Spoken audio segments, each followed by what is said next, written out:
Барлықтарыңызға сәлем достар, сіздермен бірге мен Нұрлан. Бүгінгі видеода біз сіздермен укулеледе кейде мені есіңе алып тұрасың ба дейтін тиктокта хит болып жатқан музыканы үйренетін боламыз. Ең біріншіден бізге керекті аккордтар мен қағыстарын үйреніп аламыз. Ең бірінші аккордта бізде екінші ладтың бірінші струнасы, үшінші ладтың екінші струнасы, төртінші ладтың үшінші струнасы салады.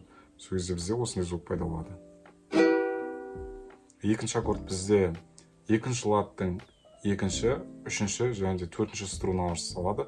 Сол кезде бізде осындай звук пайда болады. Және де келесі үшінші аккорд бізде үшінші ладтың бірінші струнасы салады.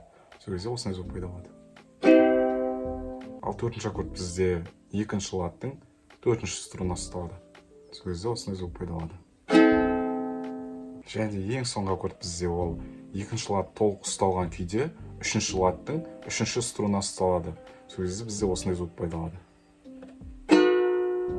Және де келесі кезекте бізде қағысы бізде төмен, төмен, жоғары, жоғары, төмен, төмен, төмен, жоғары. Ал ол бізде ойналған кезде былай болады.